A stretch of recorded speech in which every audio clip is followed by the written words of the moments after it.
Hi guys, welcome to the Countdown Cargo Bike Factory. Now what we're going to do is going to show you how to put a cargo bike together. So you've probably bought this bike interstate and we've had to freight it as a box. So if you come over here you will have received two boxes. These are empty, they're on the floor and I'll show you in a minute.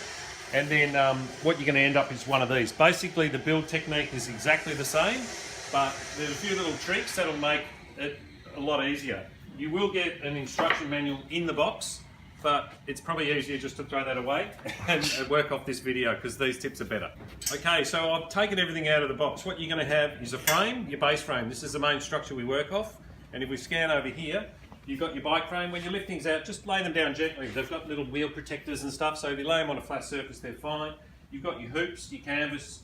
I've got some tools out here. A few little tricks like a rug when we put the wheels together. All your timber panels are here ready to use when we need them. You've got your steel supports all wrapped up there. And then if we move over here, we've got two wheels. We'll show you how to put the discs on those, pretty easy for that. And then come over here, because this is where we've got all our bits and bobs. So I just like to lay them out all on the floor and make it easier. But the first thing we're going to do is do the nut assembly, the rear assembly, and that's putting these two things, the two bearings that the whole pivot pin goes in. So we're going to pull them apart and get the two center rings that are going to nest inside the frame, and the rest will build from there. Okay, first we're going to take this, will be your gas strut, and that's attached to it, so just use your snippers to take it out.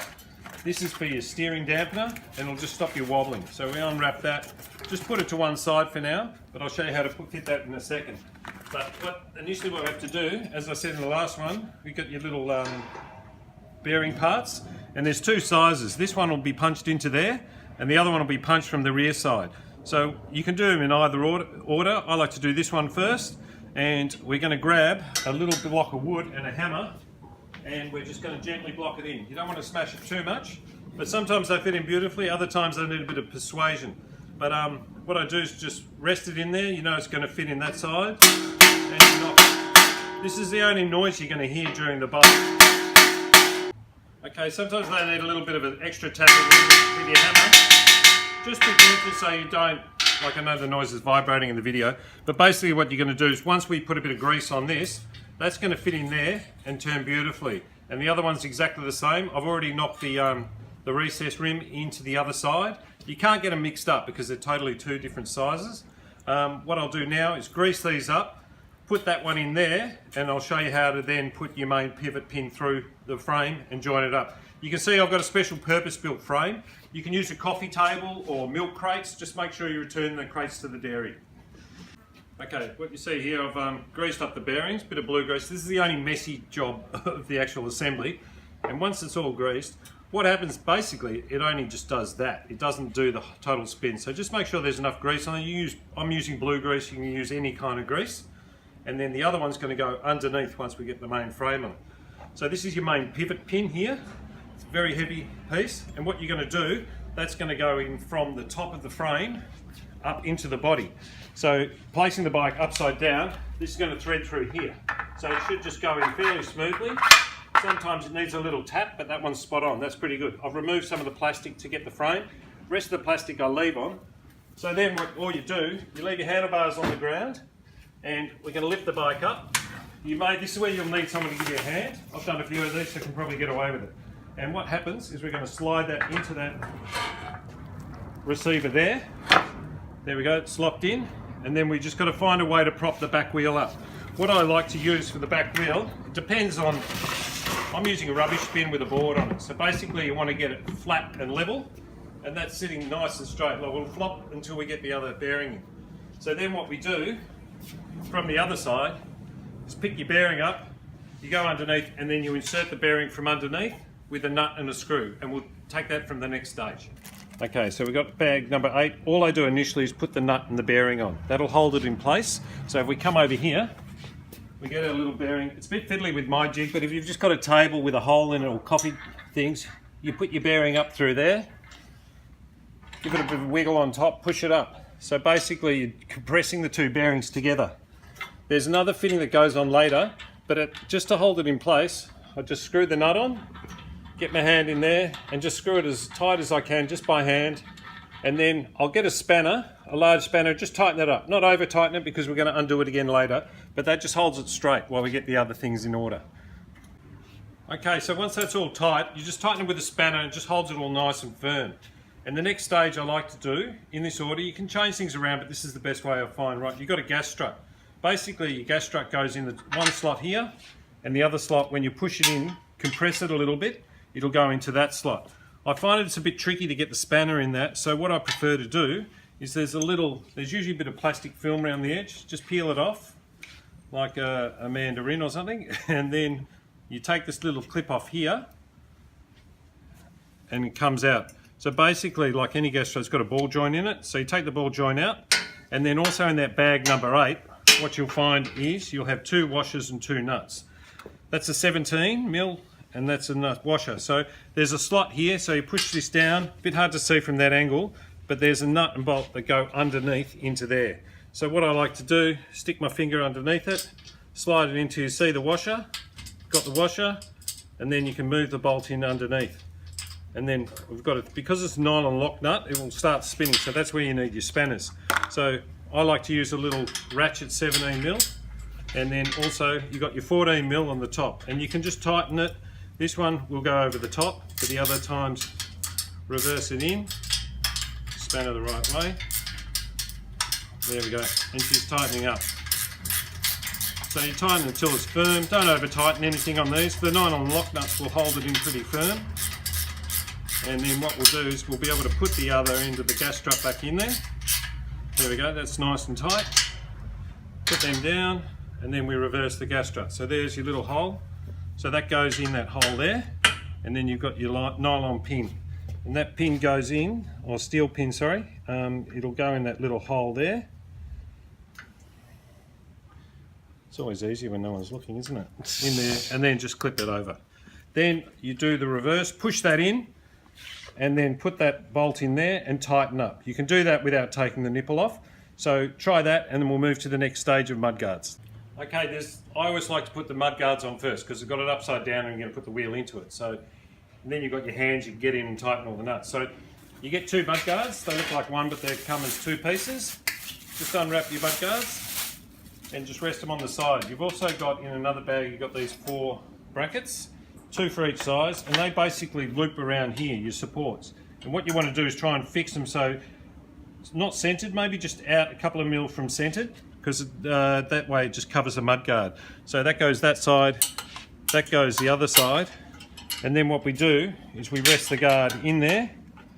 This is where you think it'd be nice to have a third hand, but you open bag number 6, got all your mudguard washers. There's a couple of longer ones, so just leave those for another, we'll use them later, but there's 8 small ones and 8 washers. I like to put the washer on the outside of the nut, goes through the guard, in there, and then you've got the little nylon lock nut that goes on the inside. So fiddly work. I do that one on the outside, it usually pretty well holds. Then I grab your other bracket, put it on the side, on the outside, and then another little nut, 8mm, and then that goes on there. You'll need your 8mm spanner, and I always find a Phillips head screwdriver, and you can just tighten that up. So you do that top, and then you also probably put another one in. So you do both top and bottom, push it through, and then if you haven't done it too tight, that will just slot in beautifully. What we'll do, so that's on there, put your mudguards left and right, and then we'll move on to the wheels and put them in. Hi guys, so the mudguards are on, it's a bit fiddly, so it was only a short segment there. Once you tighten them, you'll get a slight dinting on the mudguard where the curve is. That's pretty normal, you don't see from the outside, just so you know you're not freaking out or anything like that. But what we'll do now is the next bit is the wheel assembly. So you get your 2 front wheels, these 20 inches and the other model is 24 inch. So exactly the same process for both. So you spin it until you've found the holes for the discs to go on. And what I've done, I've already opened the discs packet, and what you get is 2 discs, 2 calipers, and the hardware required for it. So the way I do it, you work out the direction. Actually, besides working out the direction, it's easy just finding your printing up on top. So your printing goes on there, and then you can see it pretty well lines up. And what happens is then you've got 12 of these little screws, and then you pick them up. This is the only tricky tool you'll probably need. It's called a T25 torque sort of star wrench, and they come in most of these kits. You buy these cheap kits from Bunnings or whatever, and they have all your star drives, great for pulling appliances apart and illegally fixing them. what I do is I try and do it by hand, because if you use them with the power torque, I have used a power one before, something like that with the T25, but unless you're paying attention you can strip them and it's hard to get them out again. So what I do is just put them in like that, just locate them, and hand pressure is all you need until the tension's gone. So rather than you watch me do 12 of these, I'm going to do this and then we'll show you how to pop them in. Okay, so I've tightened those up. They're nice and tight, and the next thing we're going to do is going to fit these in the chassis. There's some protectors on the end, just drop them off. But then what we have to do is loosen the nuts on the outside, just to make as big a gap as possible. Well, you don't want them to fall off, but just enough thread so when they go on, they're going to fit the wheel on. So basically you lift them up, come over to your frame, and what happens, there's two sides. So obviously that's the wrong size. The assembly for the brake is on that side, so we flip it around, pop it in. It should just fit in beautifully, a bit of a tap sometimes. And then, like any other bike, you've got these little these tabs that'll fit into holes down below, and we just tighten them up. That fits in beautifully. We just tighten them up like that, and we can go over and do the next wheel as well. So the next wheel will be in the other direction. Once again, just loosen them off, just to make them easy to go on. Like that. Drop it in to the assembly. Unless it's in straight, it's going to be a little bit tricky getting it in, but I think we're just about there now. Sometimes a little bit of a tap to get it in. There you go, in nice and tight. Drop your tabs down, do it up with a 15, and then I always like to put it in with the put the brake calipers in now while it's upside down, rather than fiddling and holding it all up. Okay, so I've got the rest of the brake assembly piece. You've got your calipers, which these are cable calipers. That's for the Mark V. Mark IV actually has hydraulic discs. So what will happen with the Mark IV is you'll take the assembly out. All the cables are connected, the fluid's in it, it's ready to go. So basically what you do is you lay it flat, untwist it, and clearly one goes one way and one goes the other. There's a longer cable one side, longer cable on the other, and there's two locating screws that you can attach up the front here of the Mark IV frame, the Cargo Master frame. And that will just attach to there, and then you run your cables around the outside. But these ones, the same assembly as the other ones. The other ones are hydraulic, these are pretty well the same. Sometimes they have little spacers, you pull those out, and what happens is you've got these sit over the discs like that, go over there and just gently roll them down. You can see the wheels moving beautifully, there's no kinks or anything, but there's a couple of locating screws in there. This first screw is fairly important that we don't drive all the way in so it fouls up the disc. So what I like to do is put 4 washers that come in that kit on the end, so when you tighten it up with your hex key, as you can see, it's a bit of a fiddle finding the hole to get it in, and then once it's in, you can just do it up by hand, and then I just get the mechanical out. There we go, got there in the end. Do a finger type. It's got Loctite on it as well, so sometimes it's hard to get it going. And with the back one, which it clears the disc clearly underneath, I only put 2 washers on, but that's usually enough to tighten it.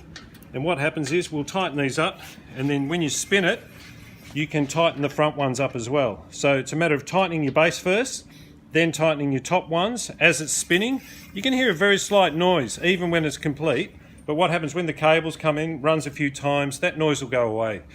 Okay, I've fixed the calipers on, they're running really well. So what you do, you leave them loose, these top 2 bolts. You mount these really solid, and then the top 2 you leave floating, and usually you can run your eye and you can see a little bit of light in between the discs and the pads. And if I spin that, I actually can't hear anything. And so when the calipers start working, when you connect the cables, it'll stop beautifully. So you can see that. But next thing we're going to do, before we flip it, there's the upright box joiners which we hang down that way. You can install them the other way. If you need to turn it over now, you've pretty well got a rolling chassis that'll work. But I like to do it upside down, so I'm going to show you upside down first. So we've come over, we've opened the big bag of nuts and bolts and sorted them out into all their things. So for these, what you find is that you've got long bolts, a couple of medium, and then you've got your short bolts. But for these uprights, we're going to choose 8 of these. So we need 8, 2, 4, 6, 8. And we're going to use dome nuts. So again, 2, 4, 6, 8. Get an ice cream container or something, and then your washers, 2, 4, 6, 8. And okay, this magnetic, so it sticks on here. It's pretty good to have your nuts and bolts up here. Now we'll come over here. We've opened this pack of the box support, the corner points, and what you'll find is each one has a specific spot. So obviously the long ones go back towards the chassis. That's where your handlebars are going to go in. So let's start with the handlebars. So if I pick that piece up and I hang it from the bike there on that corner, that's actually perfect because you know the handlebars are slotted on the inside there. So we're going to start by putting that one on there. So you start by getting one of the long bolts from the inside chassis through there, hang it through there, and then what I want you to do is put a little washer on the end and then a dome nut. Finger tighten everything, and then also from the inside we're going to go through and then put that through there, put a little washer, shiny side out, another dome nut. And so that's one of them, and so we're going to do the other 4. So obviously that one's the same over there. We've got that one for there because that's got the bracket on the inside. These short ones go at the front. This is where we have to make sure, because these are for the hoops for the rain cover.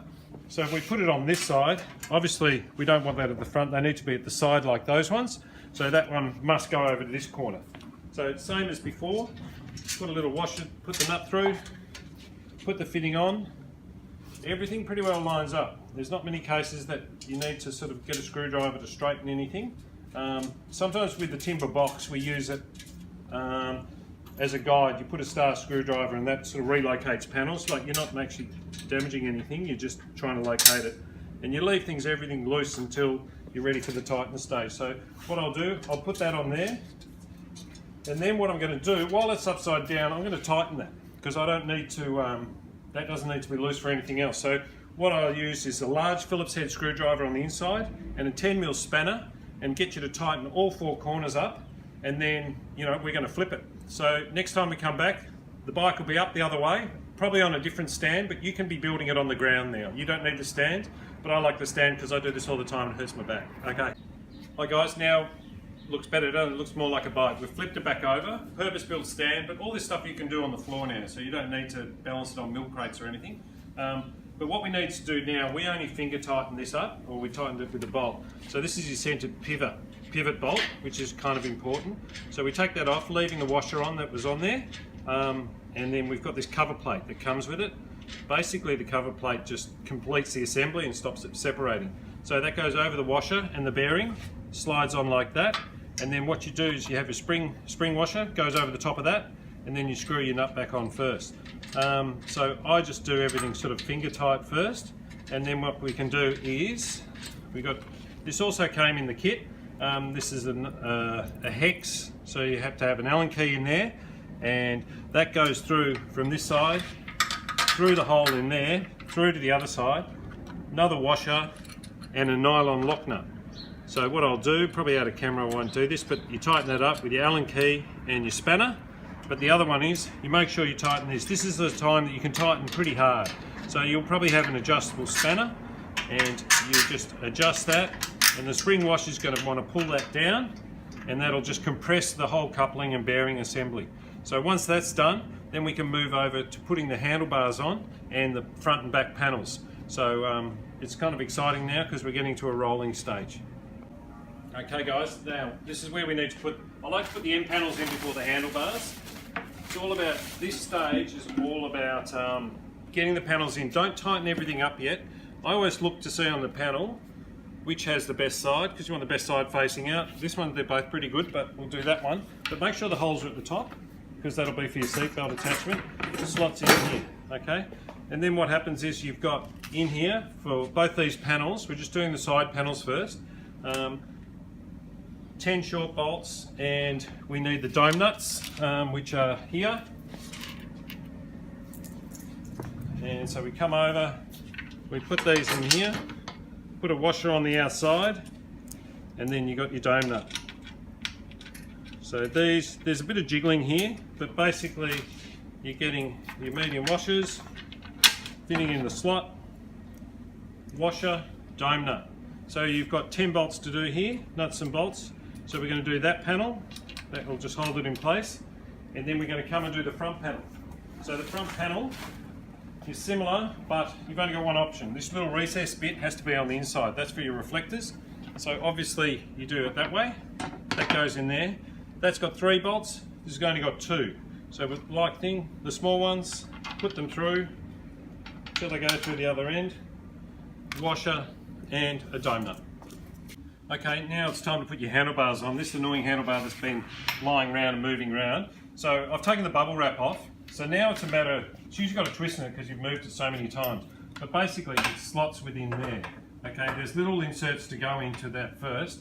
But basically you want it, when it sits down, see how that's folding and neatly across there? If it's got a kink in it, like I'll just put a kink in it and you'll see, by the time you do, see, it doesn't look right. So what I like to do, you do a couple of twists and you'll find the right way that it just sits nicely there. Okay, I'll just rest it here for now and then we'll go over to one of the little bags, it's got some plastic inserts. So we go over here, I think it's bag number 4.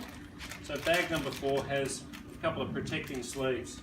And it's also got these, I won't show you later, but these go inside here for your hoops. So basically they fit inside there, little tap with a bit of wood and a hammer on top, and that should be fine. But these ones for the handlebars, these need to go in now.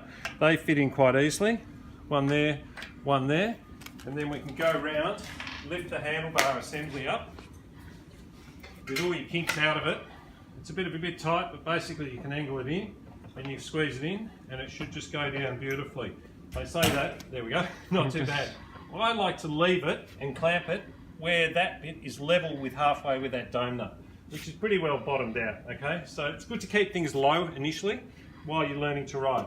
So here we go, grab an Allen key that fits this slot. I think it's a 6 or a 5, and you just tighten that up. So you tighten the handlebars up, and that part of the assembly, do that side, then the other side, and then tighten these back nuts up that lock it all in place.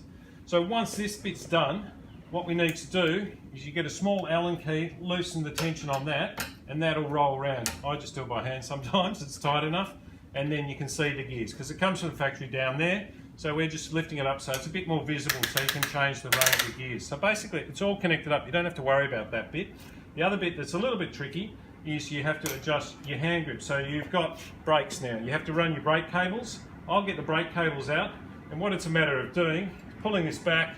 Anyone who's done a brake cable before can figure this out. You've got 2 brake cables coiled up, one goes to one side, one goes to the other. I'll do that and then I'll show you how I did it later. Hi guys, back again. So where I left you before, we were threading the cables up. So you get 2 cables that go in here.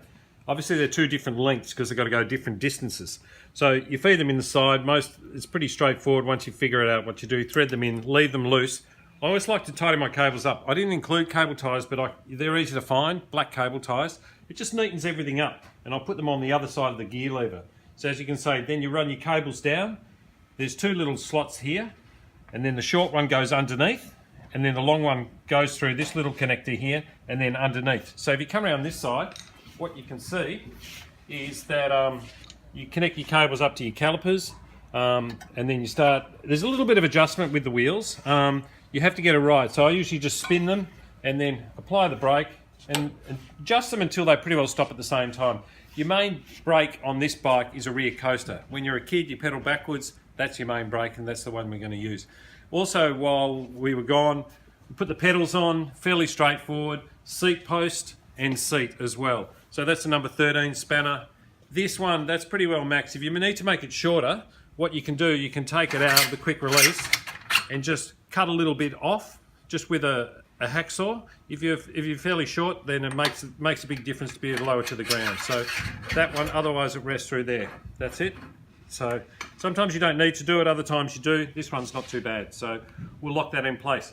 So the next thing to do, I also leave the side panels off because it's easier to get your hands in here and adjust it. And that one's there. But we're now at the stage where what you do is you put your floor panel in. So if I go over here, you've got your black floor panel. Everything's bubble wrapped, so I haven't prepared this one earlier, but hopefully it comes off fairly quickly. One side's textured, a non-slip for that, and what you'll find is there's two bolts that go through there. Long bolts, I'll show you in a second, but they correspond with there. So if you turn it the other ways, it won't fit in the holes. So you line up the holes, put it over the top, and lay it down like that. So if I come around to the other side, I'll just show you. So you've got some long bolts here, you've got 2 long bolts, and then I just put a washer on each, and then 2 nylon lock nuts. So they go underneath, and you can pretty well tighten these up now, but I always like leaving everything loose until all the panels are in. So usually you find the locating screws, it's a bit of a jiggle around because I've overshot that a bit. So you find just a simple thing. Also, as an option, if you live in a suburb with cobblestones, I often put a bit of spongy tape underneath, like double-sided foam tape. It just stops that rattling. If you don't have anything, like, it's not an issue and you can just tighten it up, but I did it on one bike once and it made a huge difference. So those go through there. Nylon lock nuts go underneath. They're the only two long bolts that you'll have in the pack, so it shouldn't be too hard to find them. So from this point on, what we can do is we can go straight to the side panels. So the side panels are pretty straightforward. I'll put them in a sec and come back to you, but they slot in. There's a bit of wiggling, so that's why you never tighten these bolts until everything's down. And you need a screwdriver sometimes to go through the hole and the hole pre-hole in the panel, just to locate it. So I'm going to do that, and I'll come back and I'll show you the next step. Okay guys, so we've got the side panels in now. So a bit of wiggling, Phillips head screwdriver, sometimes just to line the holes up. I've never had one that it doesn't go eventually. So then what you have to do is I use a star 3, which is like a chunky Phillips head screwdriver. Anything smaller, sometimes it can strip it, so you don't want to be doing it. So what I usually do is just pop the screwdriver on the inside, and then you can tighten from the outside. So there's 3 bolts each side, and you just go along and slowly do it. Where you get down here, you can ratchet up. We'll go around the other side where it's a bit light, and I'm just going to show you something. What happens with these bolts, they're the short ones with a washer and a dome nut. The second one down, as you can see, there's 2 little plastic fittings. So they're going to be the longer bolts, and they're not going to have a dome nut, they're going to have a washer and a nylon lock nuts. So when we tighten those up, when the cover goes on over the top later, they're the little cleats where the rubber straps go over. So just remember, second one down, extra long bolt, and they're going to have the little rubber, the plastic sleeves on them as well. So we're getting close to finishing at this stage because the bike is at that stage where it's just the little things that you should be able to do yourself, not too much. I'll just give you a quick demo on a few of them. But what we've got is a step. So the step, likewise, there's a bolt, 2 bolts on the inside go through, your dome nuts underneath. Looks neat, and the kids can step from there to there to there. The Mark IV doesn't have this one, and they have a few other things as well. So they vary slightly, but it should be fairly straightforward to work it out. Another thing we've got as well, which I'll just open and show you while it's here, we've got a little accessory pack. We've got a bell. I like to put it on the left-hand side, simple screws near the handlebars, near your brake lever, and you can just flick it. If the bell thing's not in the right position, you just unscrew it like that, and you can adjust it to a different spot and then tighten it up again. Straightforward there. Also, you get 2 lights. There's your light. This releases the battery junction, and there's little pop studs on the top. You hold it down, and that's where your lights are. There's 2 screws still left over from the fender kit, and what happens is they just screw on. There's a thread slot through there, so you've got twin lights, one either side. You may want to go for a slightly longer bolt later on, or some kind of gripping mechanism. The system comes with is fine, but you might want to beef it up a bit yourself, so I'm not sure about that. Also, wheel reflectors. It's Australian law that all wheels must have a reflector on them. This is a reflective strip, looks great at night. So what you do, you just insert it in there. Find a spoke that it sits in beautifully. There's a little slot. I'll probably go back one here, down there. This little unit goes in like that, goes in, twists and locks into place. Okay, so 1, 2, 3, you get 3 of those.